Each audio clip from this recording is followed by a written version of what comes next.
अन्य समाचार सूरतना भेस्ताનમાં જ્વેલર્સ લૂંટનો મામલો। ઘટનાના સીસીટીવી ફૂટેજ આવ્યા છે સામે। કર્મચારી અને માલિક પર લૂંટારુએ ફેંકી હતી મરચાની ભૂક્કી। આંખમાં મરચું નાખી શખ્સોએ કરી હતી લૂંટ। ગ્રાહકના સ્વાંગમાં આવીને આપ્યો હતો લૂંટને અંજામ।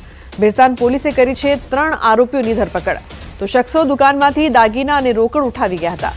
શખ્સોએ લૂંટ માટે ધારદાર હથિયારના ઘા પણ ઝીક્યા હતા।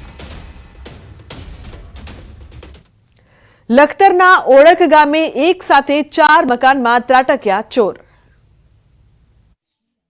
સુરેન્દ્રનગરના લખતરના ગામડામાં તસ્કરો બેફામ બની ગયા। તસ્કરોનો તરખાટ દિન પ્રતિદિન વધી રહ્યો છે।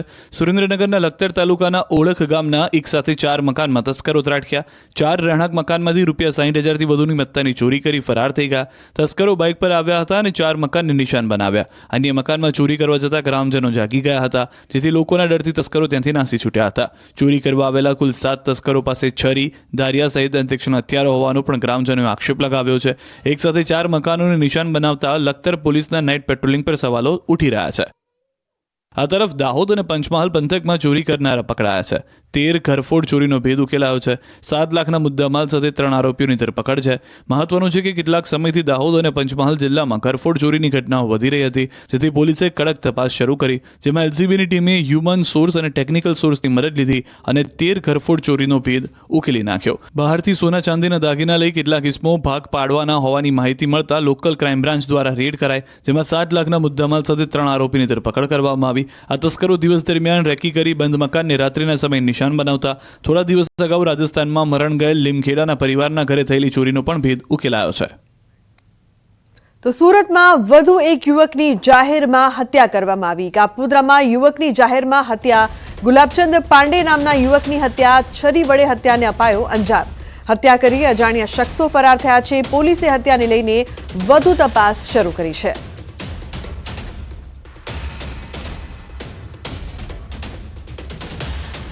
તો વડોદરા ભાજપના પૂર્વ કાઉન્સિલરના પુત્ર તપન પરમારની હત્યા મામલે પોલીસ કમિશનરે સપાટો બોલાવ્યો છે। મોટી કાર્યવાહી કરતા કારેલીબાગ પોલીસ સ્ટેશનના સેકન્ડ પીઆઈ, પીએસઆઈ સહિત 10 પોલીસકર્મી સસ્પેન્ડ કરી દેવાયા છે।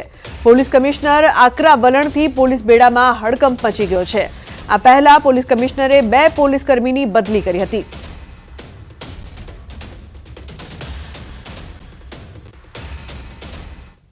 કારેલીબાગ પોલીસ સ્ટેશનના સેકન્ડ પોલીસ ઇન્સ્પેક્ટર, એક સબ ઇન્સ્પેક્ટર અને અન્ય 8 એએસઆઈ હેડ કોન્સ્ટેબલને આપણે જુદા જુદા કારણેસર પ્રાથમિક તપાસમાં બહાર આવેલ તથ્યના આધારે આજે ફરજ મોકૂફ કરીને એમના વિધિસરની કાયદાકીય તપાસ હાથ ધરી છે। તો પાટણમાં નકલી ડોક્ટર મામલે તપાસ બાદ મોટો ખુલાસો થયો છે। નિસંતાન દંપતીને 1.20 લાખમાં બાળક વેચ્યું। ધોરણ 10 પાસ વ્યક્તિ બની ગયો નકલી ડોક્ટર। દત્તક આપવાના નામે બાળક વેચવાની નોંધાઈ ફરિયાદ। ફરિયાદી નીરવ મોદીએ 1.20 લાખ આપી સુરેશ ઠાકોર પાસેથી બાળક દત્તક લીધું હતું। સુરેશ ઠાકોરે બાળકનું જન્મ પ્રમાણપત્ર આપ્યું, પરંતુ બાળક દત્તકના કોઈ ડોક્યુમેન્ટ્સ ન આપ્યા। ફરિયાદી નીરવ મોદી દ્વારા બાળક તંદુરસ્ત ન રહેતા બાળક પાછું આપ્યું, પરંતુ પૈસા પરત ન આપતા સમગ્ર પ્રકરણ બહાર આવ્યું। તો પાટણના સાંતલપુરના કોરડા ગામે 2 દિવસ પૂર્વે ડિગ્રી વગર ઘરમાં હોસ્પિટલ ખોલી પ્રેક્ટિસ કરતા નકલી ડોક્ટર પકડાયો હતો। નકલી ડોક્ટર સુરેશ ઠાકોર સામે હવે 8 માસ પહેલા નિસંતાન દંપતીને બાળક વેચવાનો ગુનો નોંધાયો છે। તેણે ₹1.20 લાખમાં બાળક વેચાણ કરી છેતરપિંડી કરી હોવાનો ગુનો નોંધાતા ચકચાર મચી છે। વધુમાં નકલી તબીબે ખોટા ડોક્યુમેન્ટ ઉભા કરીને રાધનપુર નગરપાલિકામાંથી દંપતીને નકલી જન્મ પ્રમાણપત્ર પણ કાઢી આપવામાં આવ્યું હતું। સાંતલપુરના કોરડા ગામે સુરેશ ઠાકોર મેડિકલ ડિગ્રી વિના આઈસીયુ સહિતની સુવિધાઓ સાથે હોસ્પિટલ ખોલી સારવાર કરતો હતો। એસઓજી પોલીસે એલોપેથી દવા અને મેડિકલ સાધનો મળી કુલ 13.98 લાખનો મુદ્દામાલ કબજે કરીને કાર્યવાહી હાથ ધરી છે। તો અશરફ જોડાયા છે ફોન લાઈન પર વધુ માહિતી આપવા માટે। અશરફ, નકલી ડોક્ટર અંગે શું છે વધુ વિગત? બિલકુલ લુમના, સમગ્ર ઘટના સાંતલપુર જે અંતરિયાળ વિસ્તાર છે કોરડા ગામ ત્યાંથી બહાર આવવામાં આવે છે।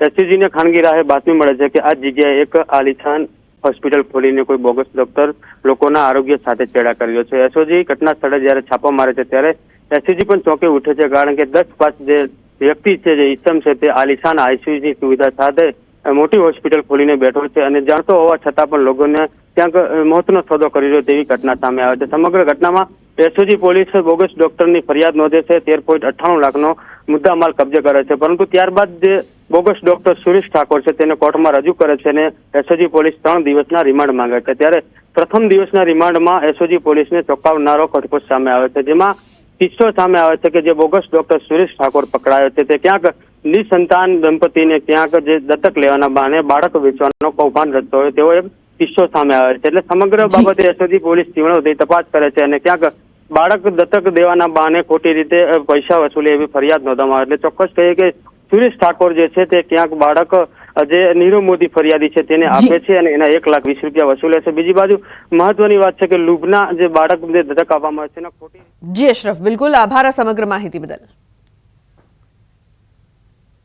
અને મહત્વપૂર્ણ સમાચારની વાત કરીએ તો ભારતીય શેર બજારમાં તેજીનો માહોલ. સેન્સેક્સમાં 1100 થી વધુ પોઈન્ટનો ઉછાળો નોંધાયો છે, તો નિફ્ટીમાં 300 થી વધુ પોઈન્ટનો ઉછાળો, બેંક નિફ્ટીમાં 1000 થી વધુ પોઈન્ટનો ઉછાળો નોંધાયો છે.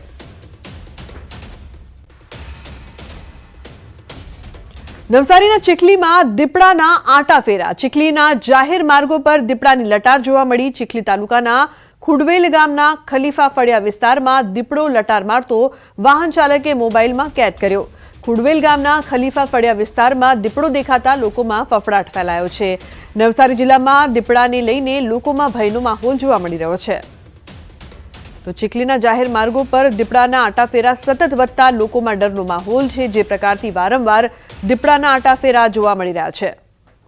ભાવિન જોડાયા છે ફોનલાઈન પર વધુ માહિતી આપવા માટે. ભાવિન, શું છે વધુ વિગતો? દીપડાની લટાર સતત વધી રહી છે. ચોક્કસથી લુબના નવસારી જિલ્લાની જો વાત કરવામાં આવે તો શિયાળાની શરૂઆત થતાની સાથે જે શેરડી કાપણીની શરૂઆત થાય છે અને ત્યારે આ દીપડાઓ જે છે દેખા દેવાની જે ઘટનાઓ સામે આવતી હોય છે, પરંતુ આ વર્ષે સૌથી વધુ દીપડાઓ દેખા દેવાની ઘટના સામે આવી છે અને ઉપરથી જે જાહેર માર્ગો છે ત્યાં લટાર મારતા દીપડા દેખાતા લોકોમાં હાલ ભયનો માહોલ હાલ લુબના સતાવી રહ્યો છે. એટલા માટે કે આ છેલ્લા 6 મહિનાની અંદર દીપડો માનવ પક્ષી બની રહ્યો છે. એટલા માટે કે અત્યાર સુધીમાં 3 થી 4 મનુષ્ય પર, એક બાળકી અને 2 બાળકી અને એક યુવતી અને એક યુવાન પર આ રીતના જે છે દીપડાએ હુમલો કરતા હાલ હવે લોકોમાં ભયનો માહોલ પણ સતાવી રહ્યો છે. એટલા માટે કે દીપડા આવી રીતના જાહેરમાં જે ફરી રહ્યા છે એના કારણે લોકોમાં ભય છે હાલ લુબના. જી બિલકુલ ભાવિન, આભાર. સમાચારનો પ્રવાહ યથાવત રહેશે. હાલ રોકાઈશું એક બ્રેક માટે. આપ જોતા રહો ન્યૂઝ 18 ગુજરાતી.